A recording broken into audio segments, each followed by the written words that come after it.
Welcome to Sid Caudle Christian People's Alliance, and we're going to throw him in the deep end. We're going to start with pubs. Apparently, our present government in the United Kingdom wants to make opening times longer. Anything that costs them nothing, they'll do. It's the last thing pubs want because they can't provide employees, nobody will work for them. And even when they will, they'll be taxed incredibly. That's not the answer to the real problems in the hospitality industry. The real problems is, well, there are manifold. One of the easy ones to solve is VAT, Sid. It's twice as much as most countries throughout Europe. Yeah, I mean, to be honest with you, this government is obsessed with changing regulations, and really, there's absolutely no point. What's the reason to change the opening hours for pubs? I mean, there's no petition that I know saying, oh, we want to have longer opening hours or we want shorter opening hours. I don't even know what they want to do. I mean, just if things don't need fixing, leave them alone. But what actually happens is what's happening with this government is they're employing literally thousands of people to change regulations in just about every single industry. And this thing that they're now doing with pubs, no doubt, there's some quango somewhere that's employing loads of people, and what they come up with is changing pub opening hours. And it's like this is their latest report which they've come up with, and this is their latest recommendation to the government. And there's loads of civil servants and loads of quangos and costing the government loads of money to come up with this report. And now they're going to make a decision, and they'll probably extend opening hours, and then probably a year later they'll say that's not work. We'll put them back again, and we've absolutely got nowhere whatsoever. Our policy, by the way, is that if we came into power, that we would have no change at all to regulations for a 5-year period. So we could literally say, right, from the day we come into power to the day we leave power, all regulations are going to stay the same, with the possible exception of any new industries, completely new industries. I mean, if there's something that comes in that's a completely new industry that's not part of existing regulations, then obviously we'd have to consider applying regulations to that new industry. But anything that is an existing industry, all the rules will stay the same for a 5-year period. And that will allow us to look across the board to get rid of an enormous amount of regulation, because a lot of regulators are just reviewing existing regulations for no purpose.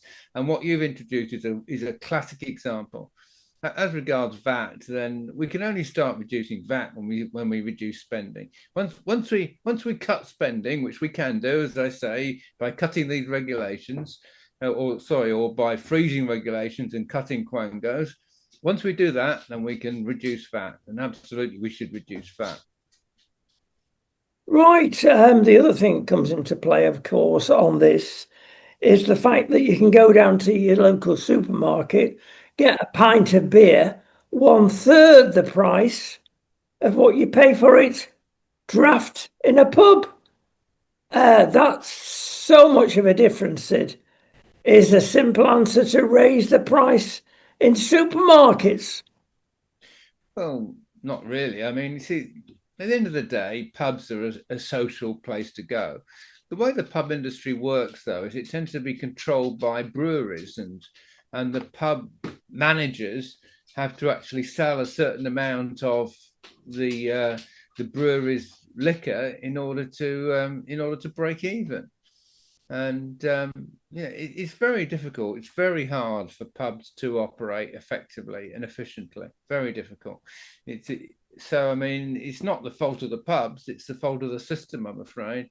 But I can't imagine that will change quickly. But I don't think the answer is to raise prices in supermarkets. It's up to the breweries that control the pubs to make going to pubs an enjoyable experience and make sure they're well furbished and enjoyable place to be in. Yeah, it's interesting this very day. You mentioned civil servants. Mm. Both Danny Kruger The conductor of the orchestra, it seems, for reform at the moment, maybe no bad thing. And Nigel Farage, the leader, have said, oh, we're going to get rid of a load of civil servants. We're going to close down lots of buildings. They are not needed. Yes, but you see, the way to do it is what I've said. Freeze all regulations. Stop making changes. You see, because at the moment, reform policy is to have a review of regulations. And if you say, right, we're going to review regulations, we're going to reduce the burden on industry and so on and so forth, that sounds good. But the problem is, as soon as you get into government, you say, right, okay, we're going to have a review of all regulations. The civil service get hold of that and say, okay, well, we'll manage your review. In order to do this review of all regulations, we're going to need 1,000 staff, because we're going to have to look at regulations in all these different industries. There's so many regulations to review. It's really going to be very time consuming and cost an enormous amount to review all the regulations.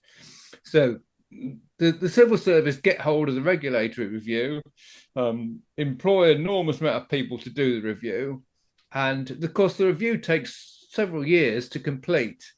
So it's like it'll be at least 2 years, probably 3 years, before we get our final report back to the minister.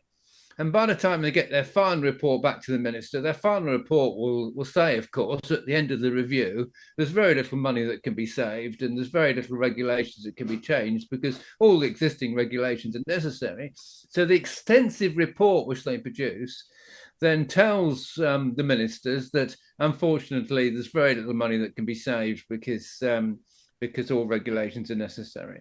So the incoming government, with every intention of reducing regulations and saving enormous amounts of money, has actually ended up spending more money and not reducing regulations at all. So what you should do is what we're saying. Instead of reviewing regulations, announce a freeze on all regulations, no changes. As if you do that, suddenly, oh, we don't need anybody then. We don't need all these civil servants. We don't need all these quangos because all of them are reviewing regulations. And if you then say also add to that, we'll have a light enforcement process. So we'll have less enforcement of existing regulations than we've got now. Put that alongside a freeze on regulations, and you actually achieve enormous amount of savings. Lo and behold, and it works. There you go. Sticking with Farage a bit longer, he's coming in for a lot of brickbats recently. In one sense, he's become a bit quieter, but in another sense, they're blaming everything on him, especially the state of the economy. Are they, meaning the Labour Party, getting really desperate? It's all his fault. It's Brexit that's caused this problem. Now, we all hear the 14-year rule, as I call it. It's been 14 years of Tory brief and grief, and that's why we're in the state that we are. But Sid, we're fed up of hearing that. It's old news, and they're still doing it, aren't they? Yes, I mean, it's just a complete joke to say, oh, well, all our economic problems are the fault of Brexit. I mean, it's just ridiculous because, okay, well, in that case, then Germany, of course, and France, they're at the heart of Europe and they've always been at the heart of Europe. So their economies are roaring, aren't they? Well, actually, Germany's had nil growth and in the last year. I mean, incredible. I mean, and France has got less growth than the UK. So, okay, well, how then is it that these countries at the heart of Europe have got lower growth than the UK, but if we were still in the EU, our economy would be roaring? Well, I'm sorry, it just doesn't add up. And it's what we should have done, by the way, as I said before, when we left the European Union, we should have just left without a deal and imposed tariffs on the EU. We should be imposing tariffs on the EU now, by the way, because they've imposed 25% tariffs on our steel. And what we should be doing is imposing tariffs on all their car imports to the UK. And if we did that efficiently and effectively, they would suddenly decide that they don't want to impose tariffs on British steel after all. I mean, it's but we're not playing the game. We're just messing around. And by the way, in addition to blaming Brexit, she's also blaming austerity. And what austerity did was in 2010, the deficit was 140 billion. So in real terms today, that is 225 billion. And the Conservatives got it down to 38 billion before COVID from 140 billion. So that's what austerity did.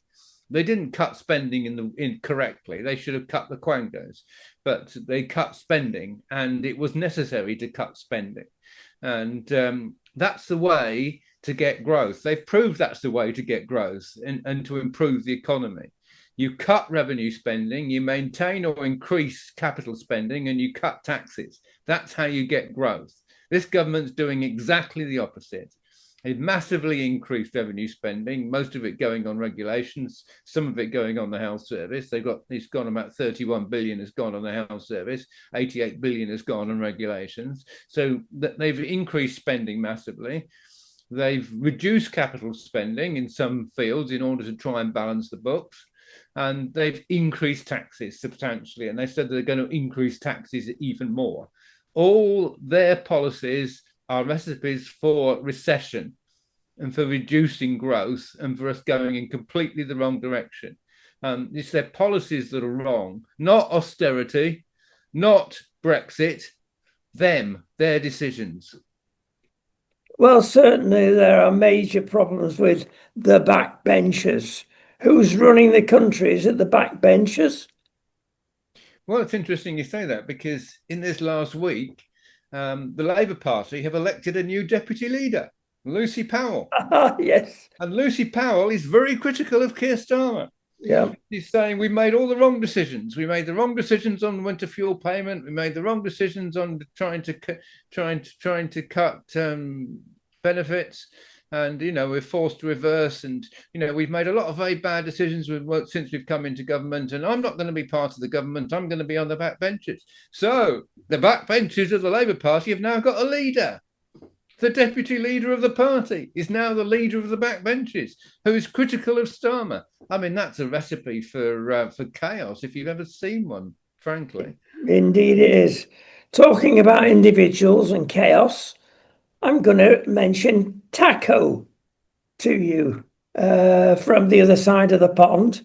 Mr. Trump, President Trump. Taco stands for Trump always chickens out. Now, this is obviously his wheeling and dealing with tariffs and his way of negotiating. But he doesn't always chicken out. He's playing poker. And it's an easy way to say, from the democratic point of view, he's chickening out. Well, China's a real problem. And there again, he's in and out, falling in love with them, falling out of love with them. And what is behind all this is the metals, the rare metals that we need for batteries, and shortly a lot of it for fusion technology. And we've got to go ahead with fusion to solve so many problems. But it was interesting yesterday, Sid, that everybody was smiling, the lady Prime Minister of Japan, because apparently they've just discovered some of these rare metals over in Japan. And that's why, as we speak, Trump is there courting the lady. And it looks as though a very favourable trade deal is about to emerge. Yes, well, it's interesting that Japan, of course, have just had an election. And they've elected somebody who's on the right, who's opposed to same-sex marriage, who's opposed to the whole woke agenda, and who's very friendly with Donald Trump on the policies that he's pursuing. So absolutely, he's done brilliantly to get over to Japan quickly, very soon after she's been elected, and getting her on his side. Animals are found in Japan. Fantastic, fantastic. Trump doesn't chicken out. I mean, what Trump is doing is he's creating this idea that we've got no idea what this man's going to do next. So, we've got to be extremely careful with Trump. No one's got Trump in their pocket. No one can say, "Oh, I can control Trump. Don't worry, I could. He'll do what I ask him to do." Complete opposite of Starmer. I mean, Starmer's absolutely in the pocket of the European Union, will do whatever he's told by the European Union. And by the way, if people don't believe me, this whole digital ID scheme that Starmer's introducing in the UK, massively unpopular. 4 million people actually signed a petition against it. They won't even debate it in the House of Commons because it's agreed internationally. It's an international idea, the ID scheme. He's sold into the World Economic Forum, the World Health Organization. We're signed up to all these things. He's just doing what he's told. Starmer is. Trump isn't. Trump's his own man, and no one can know what he's going to do next. He's certainly not chickening out. He's doing exactly what he wants. He knows perfectly what he's doing. Well, he's at a great advantage. When you've got the biggest gun in the world, then you have got a lot going for you. That's true. Let's move on and touch on a subject we have in previous editions touched on. And it's the marches, of course, the Palestinian, pro-Palestinian marches. And we do question why there's no marches for the Ukrainians. And more bad things are coming out. And we've mentioned it on a number of programs. The Gaza situation is extraordinarily difficult. They are saying Hamas, have decided behind the scenes not to disarm. In fact, they are rearming. There's terrible local warfare there. There's terrible killings. We ourselves have got video evidence of an inter-clan war going on by Hamas already. People being dragged into marketplaces, hooded, told to kneel down and shot in the back of the heads. We daren't show that. It's horrific. But it shows you what Hamas are like. And they've got no intention of doing everything. Therefore, the aforementioned Mr. Trump has said actually in recent days, there will be no mercy. We will obliterate you if you carry on this way. Yes, the deal's been signed, Sid. A lot of bumps in the road, isn't there? Well, yes. And I think one of Trump's biggest problems is Qatar, frankly, because Trump is in hock to Qatar because America has a very big base in their country, which obviously they want to maintain, and they want to maintain favor with Qatar. And Qatar has been playing a major role in negotiations, supposedly as an independent third party, but actually they're completely sold into the Muslim Brotherhood and they're totally Hamas supporters. And what's happening is that they're playing a double crossing game. You see, as we've said many times before, one thing that people don't grasp about Islam is the fact that, taqiyya is a key concept in Islam. It's a good thing to lie to disbelievers to get an advantage. And Allah in the Quran is the best of deceivers. So deception is very much a part of Islam. So it's not a bad, see, in Christianity, we got this concept of you must tell the truth, which is in, one of the 10 commandments, you shall not bear false witness. They don't have that concept. They have the opposite in Islam. And people have to understand that. So it's not unusual to find a Muslim nation saying one thing to one person and saying something completely different or doing something totally different behind their backs. And that's what's going on now in Gaza. You see, they're saying to Trump, yeah, we'll get Hamas to disarm. I mean, they have released hostages, of course, which we're grateful for, but the hostages were only released, alongside, 250 convicted terrorists, some of them life prisoners in Israeli jails, plus another 1,700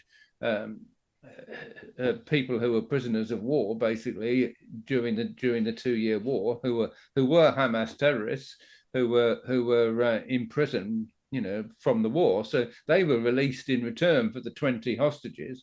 But, thank goodness the hostages are released, even though they're playing games over the bodies. But I mean, it's that's very unpleasant, but that's going on. But at least that was achieved. But step two was disarming Hamas, and they got never had any intention of disarming Hamas. Hamas had never got any intention of handing over their arms. But they said to Trump, in order to get an agreement, oh yes, yes, yes, yes. After the ceasefire, once everything's sorted out, we'll hand over our arms and we'll allow an interim government. The interim government, by the way, is apparently now been agreed between all the Arab parties, and half of the interim government is going to be members of Hamas. It's just like, and Qatar's agreed that, and Egypt has agreed that. That's all gone on behind the scenes. They've got no intention of relinquishing power. That's the reality of it. And now Trump has got to decide what to do. Having found out that effectively he's been double crossed. It's like you say, it's a very difficult situation. Yes, and we observers can do little about it. Let's see how that pans out. Rachel Reeves, she's having us hanging on for the famous budget. In the meantime, people are fleeing, the wealthy, at least the United Kingdom. They've had enough. They're frightened about what she's going to do. Public sector spending won't be touched. Why? Well, back to the backbenchers on the Labour side. But you cannot grow an economy and spend this much money. It's as simple as a household budget, Sid. Well, yes, absolutely. Well, we've been over this already. It's the reality is they've got to cut spending. And the spending they've got to cut is spending on regulation, which has gone up by 88 billion since they came into power, and had already gone up in real terms by 100 billion during the 14 years which either the Conservatives or the coalition were in power. So having already gone up significantly, at a time, by the way, when some people like Boris Johnson were saying we've got to cut quangos, and Jacob Rees-Mogg was actually a minister saying I'm committed to cutting quangos and whatever. So while they're trying to reduce them, the civil service is actually managing to get control of them and substantially increase them. But then we've had a government that's come into power which is actually happy to increase them. So they set up 28 new quangos, increased spending by 88 billion. And it's had a disastrous effect on the economy, absolutely disastrous. And she can play games as much as she likes and say, oh, it's unfortunate that, the effects of Brexit are now showing through and the effects of austerity are now showing through. And it's very unfortunate. And the effects of the mishandling of the economy of the Conservatives is now something that we've got to try and put right. I mean, she can play games as much as she likes, but it's nothing to do with that. It's all her decisions. That's the reality of it. And she said after the last budget, we've now put the economy on a stable footing. We'll never have to increase taxes again. That's what she said. It was it was lies. Yes, lies. Absolutely. And looking behind the scenes again, there's a lot of fear stories coming out what she will do. But they're sort of all in the same direction, that the Tory rich are going to be penalised, especially older people. You're going to have raids on your property. You're going to have higher inheritance tax rates. Your pensions, your investments are going to be taxed. You've wasted your time saving. You should have spent it all. These are horrible people, and they are because of one thing. They've set as an example, whether she goes through on this one, is somebody having a house, an old lady, lots of them in London. Many houses were bought 40, 50 years ago for buttons. Now they're worth £3 million. And the difference between 2 million, when this tax reputedly is going to come in, £1 million you're going to be taxed on. It means in hard cash, many pensioners will have to find £10,000 a year She don't care. Those pensioners wouldn't vote for us for Labour anyway. But it's a cheapskate way of getting some money in. Well, to be honest with you, I find all this speculation about what she might do and what she might not do very unsavoury, because when the questions actually come up in the House of Commons, Starmer always answers, "Oh, we have to wait till the budget.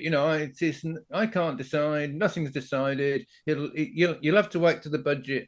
But then at the same time, the Treasury is leaking ideas of what she might do to the media because they So want. she's basically flying a kite and see what the Yeah, reaction would be. absolutely. That's what I'm saying. But I find it all annoying because in the House of Commons, Keir Starmer says, "I can't tell you. It's not decided."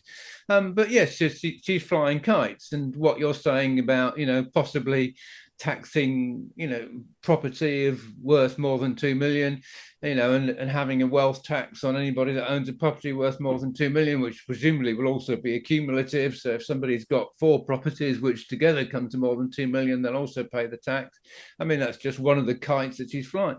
What sometimes happens, by the way, is when they actually announce the budget, they say, in the budget in grand terms, there are some people who are living in properties which are now worth millions more or something than when they purchased it. They've gained all these assets, but I have decided that on this occasion I am not applying any tax there because I have considered, representations that have been made to me. So they're announcing great grand terms that they're not actually going to do the kite that they flew.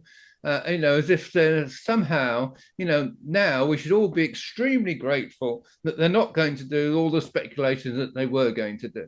And by the way, one of those things that they're also speculating, which I think is more serious than that, and that is that they're going to tax the tax-free lump sum for pensions. Because, that's been in place for an awfully long time, the tax-free lump sum. So, I mean, whether they're actually going to do it or not, I don't know. But they've been flying that kite. And I wouldn't be in the slightest bit surprised if Rachel Reeves announces, "I am retaining the tax-free lump sum." And we all ought to be incredibly grateful to Rachel Reeves that she's retaining the tax-free lump sum. It's all nonsense, frankly. Yes, indeed. Having thought about that, can we also think about what drives people to vote? And generally, at the moment, is accepted that number one, money in your pocket has never been as little in real terms in spending power for decades, closely followed by immigration. Now, it depends what part of the country you are. Immigration too, well, it's number one in many parts of the country. So those two, let's say, are the leading vote persuaders. The NHS is number three, and policing is number four. That's pretty high, actually. So that's what we're voting for. And looking at the recent mega polls, both Tories and Labour are in for a wipeout. So they're going to hang on, presumably, the Labour Party for as long as they possibly can, hoping for a sea change. But it have to be a mighty sea change. And thinking about Caerphilly, although there again, Sid, you've got a situation that is a one-off, and there's so many unknowns there, especially from Plaid Cymru, who are a real one-off. But look, translating that to the UK, England, the same might not apply. Okay, well, what was interesting about Caerphilly was the fact that Reform actually got as many votes as they expected, which was about just over 12,000 votes. Um, but of course, the Labour vote completely collapsed, and this had been a Labour seat for 100 years. And it completely collapsed right down to 11%. I mean, phenomenal collapse. But what seems to have happened is that there were a lot of people in that constituency that could see that Reform were going to win unless they voted for Plaid Cymru. So there were a lot of people that voted on an anti-reform ticket and to keep reform out. And that's why people didn't vote for Plaid Cymru. They voted against reform, which is a concern because, for reform, because if that happens, obviously, across the country, and in constituencies where they think reform are likely to win, they then say, okay, well, which candidate can we get behind to stop them? Then that would basically, well, it would make we could end up with another Labour government because people have voted anti-reform. And I guess this is the idea which the media and the Labour Party themselves want to create. So they want to create the idea that the biggest danger to the country is a reform government, and that's what we must stop on all grounds. So the natural idea will be we've got to get rid of the Labour Party. We've got rid of this Labour government because this Labour government's been a total disaster and we've got to get rid of them. That's the natural idea. But if they create the idea that a reform government will be far worse, and that's the real danger, then people could forget about getting rid of Labour because they've got to stop reform at all costs. That's what they're trying to do. Whether they'll succeed across the country or not, I don't know, frankly, because equally we could have a situation where the Conservatives and Reform say, we've got to get rid of Labour. That's our first priority, and make sure that people like Greens or whatever don't get in either. And maybe Reform and Conservatives will come together and vote for the candidate most likely to get Labour out. I mean, it could, but there will be. What is very clear to me now is that there will be tactical voting at the next election, whatever happens. Yes, and thinking of another scenario, if, for example, Keir Starmer goes quickly, maybe next year, if the results are that bad on a local level, and they get somebody like West Streeting in, who appears very middle of the road, but isn't, he's a real lefty, then maybe if he makes a fist of it, that's not going to please a number of people, is it? Especially Farage. Well, in order to make a fist of it, he's got to change policies in the way I'm talking about. I mean, if he were to change policies, I mean, which just basically means drastically cutting spending and drastically cutting quangos. I mean, if he were to actually come in and put that policy in place, then it could turn around and make the Labour Party more popular, but we would actually be having policies that were good for the country. And by the way, if we remember back to the 1970s, you see, when we had the Labour Party came in 1974, I'm sorry, it's quite a long time ago now. A lot of people might not remember this, but the Labour Party came in 1974, and we had two elections that year. The first one was a drawn election, and the second one, the Labour Party got in with a majority and implemented absolutely tax and spend policies, very similar policies to the policies the Labour Party are implementing now. Spend like crazy and tax like crazy. And of course, it all went pear-shaped and we ended up with this massive debt, just like we are now. Deficit's gone up from 54 billion to 140 billion in the space of a very short period of time. Last time, it also went up drastically. What then happened was in 1976, 2 years after they came into power, we went on our knees to the International Monetary Fund to bail the country, because the International Monetary Fund was there for third world countries, who couldn't afford to make ends meet. We're supposed to be contributing to the International Monetary Fund, not taking money off them. But that's what happened in 1976. And the International Monetary Fund said, as a condition of this loan, you've got to cut spending. And the Labour government was then forced by the International Monetary Fund to cut spending. And they did cut spending. And by 1978, I mean, it didn't happen immediately, but 2 years later, the economy started to prosper and they started to do quite well. And by the time of the 1979 election, the government was actually performing quite well. And although Margaret Thatcher came in, the Conservatives won the election. They only won it by a small majority, about 30 seats, I believe. which if they'd have had the election in 76 or 77, well, in those council elections, I remember in 77, it was just phenomenal. I mean, the Labour Party was just completely decimated. But you see, but it's interesting. They were forced to carry out the correct economic policies by the IMF then. Who knows? I mean, the way this government's going, we could end up going to the International Monetary Fund again and having spending cuts imposed on us, the right policies imposed on us. I mean, if Rest-Seeking puts in place the right policies, if any leader puts in place the right policies, their fortunes could turn around. But, that's reality. Yes, and we're not the only ones in problems.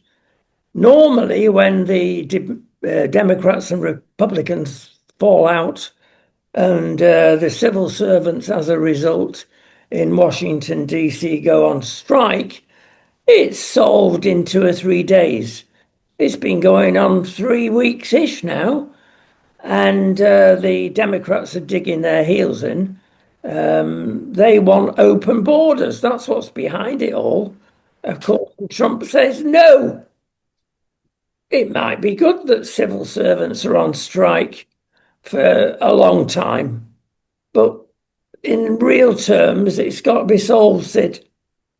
Well, yes, but it's interesting that one of the Republican members of Congress put forward the idea, well, we must pay the army, we must pay people for essential services, we must pay border control. All these people, despite government shutdown, must be paid. And the Democrats have said no. We don't agree to that. So I think it's becoming clear to the majority of people in the United States that this is a Democrat shutdown. It's not.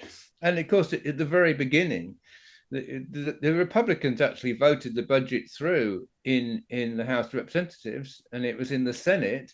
They also voted it through, but they had to have a 2/3 majority in the Senate.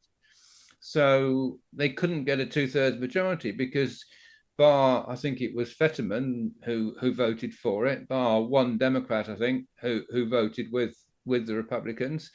The majority of Democrats voted against the budget. So it's very much a Democrat shutdown. And the fact the Democrats have now said, well, we're not even going to allow the armed forces to be paid. And I believe Trump has been using money for research and development or something to pay them up to now. But if it carries on much longer, then they won't be able to be paid.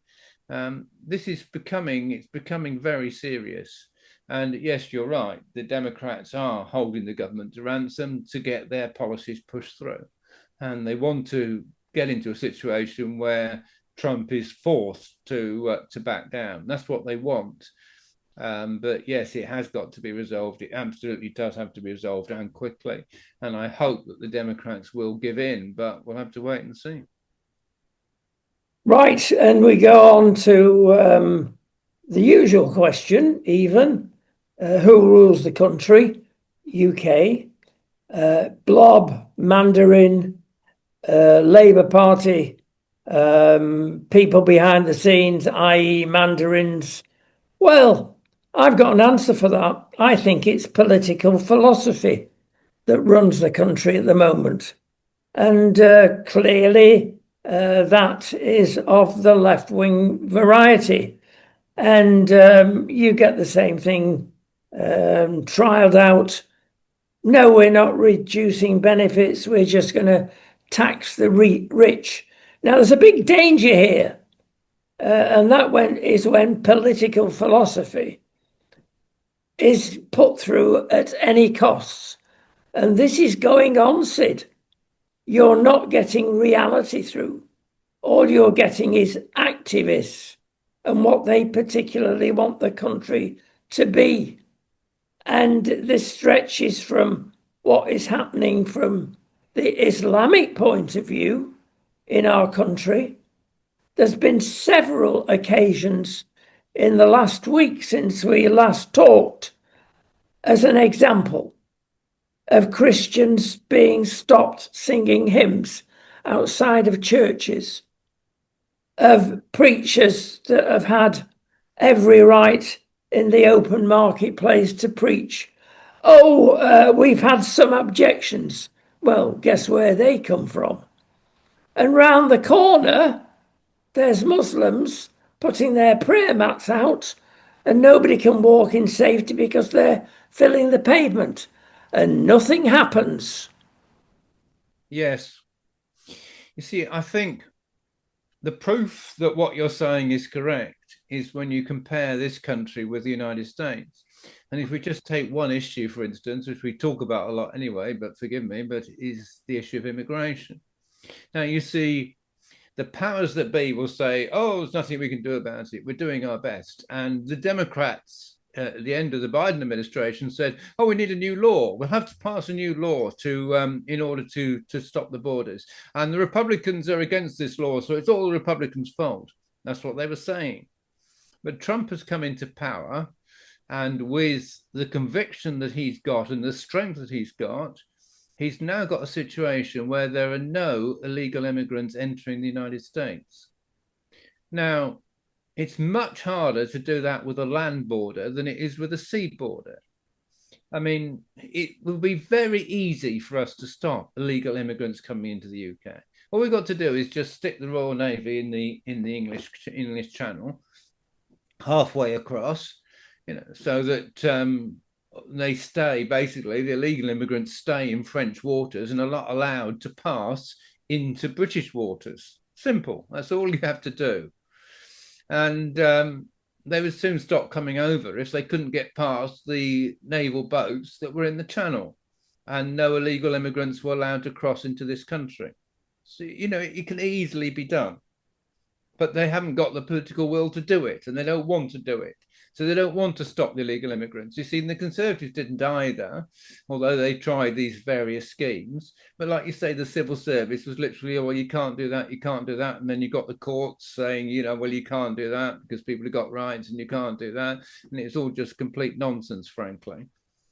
But you see, the other thing which I became aware of even relatively recently is there's also a lot of civil servants in the Home Office that are stopping the effective sorting out the cases, and stopping sending people back. So instead of actually dealing with the cases efficiently, which they should be, they're deliberately slowballing all the cases. So illegal immigrants are stuck in hotels for 2 or 3 years, not because they have to be and there's nothing we can do about it. Of course, we could process these cases. We could process these cases efficiently if we want to. There's plenty of people there to process the cases. They don't want to because the civil service believe in this open borders idea, so they don't want to process the cases and send people back. That's the reality of what's going on. And you need a very strong government to come in to sort it out. A strong government can sort it out, but you probably have to sack a whole load of these civil servants that aren't doing the job. That's the reality. Well, the figures coming out said are clearly in favour of this. We've got too many civil servants that are just hanging on. If it was a private industry that was running the Home Office, half of them would go immediately, be sacked on the spot. Civil servants have got a job for life. They've got a gold-plated pension. You cannot get rid of them, and they take advantage of that. And of course, we all know what their pay rise is. 6%, which is double what industries had this year. It's an absolute disgraceful situation, and something's got to be done about it. But that's where the Labour vote lies, of course. Well, that's right. Well, that's why I've said that if we came into power, the first thing we would do is to freeze all regulations and announce we were freezing them all and we're having a light touch to enforcement. Because then you could say we're making all these jobs redundant. You see, it's not illegal to make someone redundant because you say, sorry, your job is no longer there. We no longer want people reviewing regulations. So since we don't want people reviewing regulations and your job is to review regulations, we're making you redundant. And it could happen in very, very large scale across quangos and across civil servants if you streamline the whole operation effectively. This is what they tried to do with Doge in America.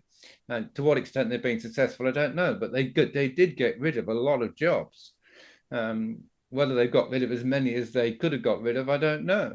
But, it's not necessarily an easy process, but that's the way to do it. The way to do it is to make people redundant. If you can make civil, you see, you can't, unfortunately, you cannot turn around to somebody and say, I'm sorry, but you're not doing the job in the way we want you to. So we're sacking you and we're going to bring somebody different in who we think is more favorable to us, because the court will just say, I'm sorry, that's unfair dismissal. It's almost impossible to do it, but it is legally possible to make people redundant. So that's the way to cut the civil service. At the moment, before they even alter that law, I did mention Islam in the question I asked you last time. And it appears that they seem to be immune. Well, I've illustrated that with the prayer mats on the pavements. And where they get their power from is interesting. There's a lot of the brotherhood involved in this, and there's a lot of voting involved in this. Sadiq Khan gets his vote from Islam, the radical side of it, and look at the damage he's done. We're not alone. We've got influence from radical Islam. Even in Rome, the popes sanctioned the opening of a prayer room for Islam, for Muslims within the Vatican. They're taking over the world. They're doing very well.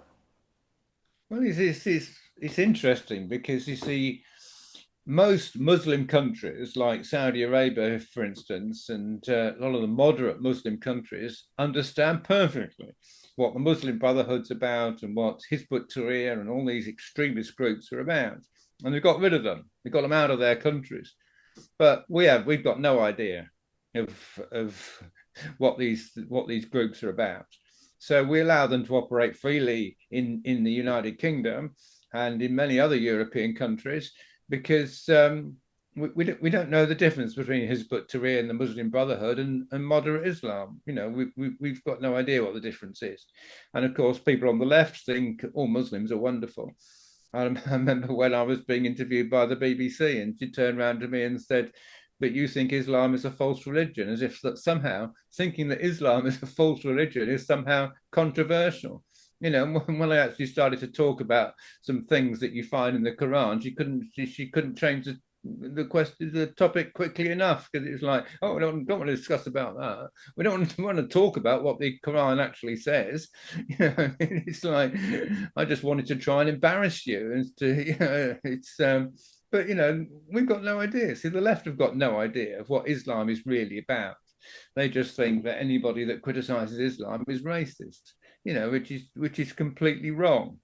So, but so that's why it's so difficult to get to grips with what you're talking about. And in the meantime, the radical Muslims are infiltrating a lot of parts of our society.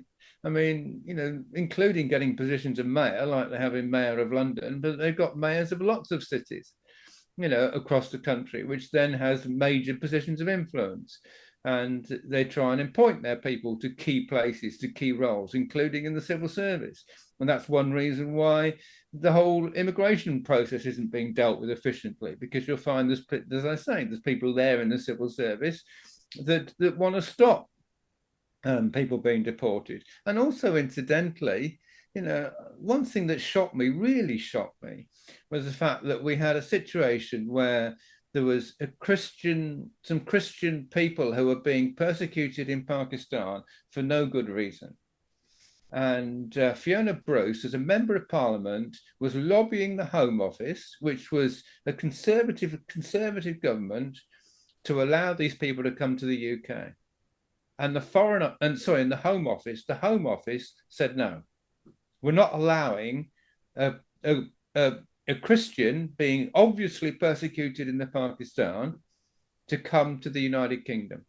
But we're allowing as many Muslims that are coming over in these boats, illegal immigrants, to come over as they like. We're allowing that, and we're allowing them to stay. So there's something gone radically wrong with the Home Office when that happens. Radically wrong. We'll look back, Sid, on these times and say, what on earth was going on 10 Yeah. years ago? How did it get into this state? Well, Yeah. let's hope we do that. Well, We yes. must move on to our soccer spot, and it's not good to be a manager. They're suffering, taking millions of pounds, jumping clubs. Let's start with, let's start with the Scottish example with Celtic, and he's off again. Brendan Rodgers. Yes. And I like Brendan Rodgers. He was, believe it or not, Reading manager at one time, and he did a great job for Reading. Got him promoted. Um, but yeah, he did a good job at Liverpool. I mean, he really got Liverpool going, and he didn't succeed in getting them the Premiership, but he came very close, and they were playing very well under him. And in his previous term in Celtic, I mean, he did brilliantly well. Um, he's not doing that badly now, frankly. I mean, it's just that they did win their last Europa League game, in Europe, which no other Scottish club won a single game in Europe. They were the only Scottish club that won a game. But this season, Hearts seem to be doing phenomenally well. And because Hearts are doing so well, Celtic are now second. I mean, so because they're second and not first, he's being forced out, and I don't know. I honestly don't know. I think it's unfair. Arne Slot's come under a lot of pressure now because Indeed, but is that fair either? Because look, he's okay, lost 4 or 5 matches on the trot, but Manchester City, who could do no wrong, passed through a series of many more losses, and Pep Guardiola survived.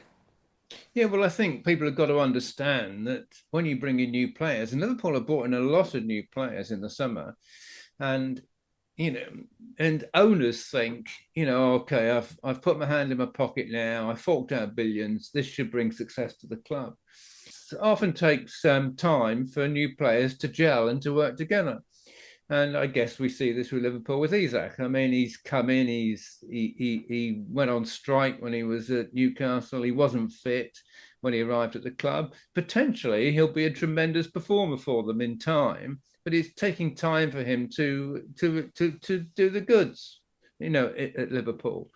And there's quite a few other signings that aren't really producing yet, but over time they may well start producing. But you've got to understand that everything doesn't just happen instantly when you bring in new players, and managers have got to be given time. You have to remember that Alex Ferguson, when he first came to Manchester United, was very nearly sacked because he didn't produce the goods immediately. But given time, when he got his feet under the table and got established, the performance, what he actually produced for Manchester United was phenomenal. But he could have got sacked within his first year. So I think when you've got what is obviously a good manager, and I think Brendan Rodgers is a good manager. I think Arne Slot is a good manager. I think it's foolish, and obviously Pep Guardiola is a good manager. It's foolish just to sack them because they're going through a bad period, or the team is going through a bad period. One has to look at the power behind the throne, whether it's political power or whether it's in soccer. Mm. We can both learn about that. What is important, Sid, is that the right man or woman for the right job is there.